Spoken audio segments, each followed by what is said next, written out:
इस औरत की मृत्यु के बाद उसे पता चलता है कि उसका कर्म स्कोर इतना कम है कि अगले जन्म में उसे केवल एक चींटीखोर जानवर के रूप में ही जन्म मिल सकता है। जब वह अपने अगले जन्म की तस्वीर देखती है तो उसका दिल टूट जाता है, लेकिन तभी एक कर्मचारी उसे दूसरा विकल्प देता है। तुरंत पुनर्जन्म लेने की बजाय वह अपनी मौजूदा जिंदगी दोबारा जी सकती है, वो भी अपनी सारी यादों के साथ। अगर वह अपनी पिछली गलतियां सुधार ले और पर्याप्त अच्छे कर्म कमा ले तो अगले जन्म में किसी बेहतर प्रजाति के रूप में जन्म ले सकती है। बिना एक पल गंवाए वह इस प्रस्ताव को स्वीकार कर लेती है। एम्मा अपनी तय 30 साल की सभी यादों के साथ दोबारा जन्म लेती है। इस बार उसका एक ही लक्ष्य है, जितने हो सके उतने अच्छे काम करना, क्योंकि यही एक तरीका है जिससे वह अगले जन्म में इंसान बनी रह सकती है। लेकिन दुर्भाग्य से एक बच्चे की जिंदगी आसान नहीं होती। उसे हर समय ऐसा दिखावा करना पड़ता है जैसे उसे कुछ भी नहीं पता, जबकि पूरा दिन उसे अपने माता पिता के साथ बच्चों वाले खेल खेलने पड़ते हैं। जब वह सिर्फ 10 महीने की होती है तब तक वह बोलना और चलना दोनों सीख चुकी होती है। उसकी क्षमताएं एक सामान्य बच्चे से कहीं आगे होती हैं। प्री स्कूल शुरू करने के बाद एम्मा अपनी पिछली जिंदगी का ज्ञान इस्तेमाल करके लिखना शुरू कर देती है। उसकी टीचर हैरान रह जाती है और कहती है कि वह किसी बड़े इंसान की तरह लिखती है। फिर भी एम्मा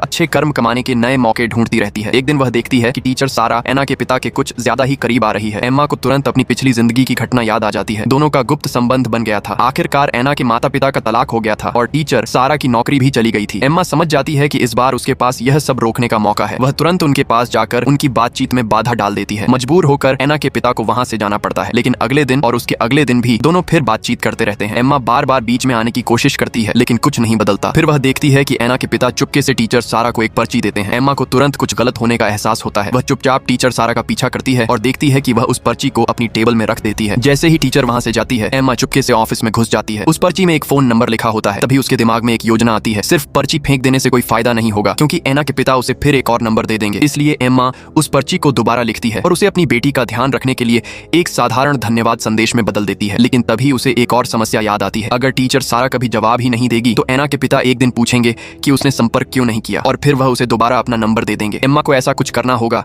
जिससे वह खुद ही हार मान ले। खुशकिस्मती से उसे अपनी पिछली जिंदगी की एक बात याद आती है। उस समय मोबाइल फोन आम नहीं थे, ज्यादातर लोग पेजर का इस्तेमाल करते थे। उसे यह भी याद था कि उसकी सबसे अच्छी दोस्त ने उसे कभी पेजर कोड पढ़ना सिखाया था। एम्मा एक कागज पर एक गुप्त कोड वाला संदेश लिखती है। घर का फोन इस्तेमाल करने से नंबर का पता चल सकता था, इसलिए वह अपने माता पिता के सो जाने का इंतजार करती है। फिर चुपचाप घर से बाहर निकल जाती है। एक पब्लिक फोन बूथ ढूंढने के बाद वह सीधे एना के पिता को वह संदेश भेज देती है। अगले दिन जब एना के पिता अपनी बेटी को लेने आते हैं तो इस बार वह टीचर सारा से बिल्कुल भी बात नहीं करते। एम्मा तुरंत समझ जाती है कि उसकी योजना सफल हो गई है। वहीं दूसरी तरफ टीचर सारा पूरी तरह हैरान दिखाई देती है, क्योंकि एम्मा ने जो संदेश भेजा था उसमें सिर्फ एक चेतावनी लिखी थी, अगर तुमने पत्नी को धोखा दिया तो मैं सब कुछ सबके सामने उजागर कर दूंगा।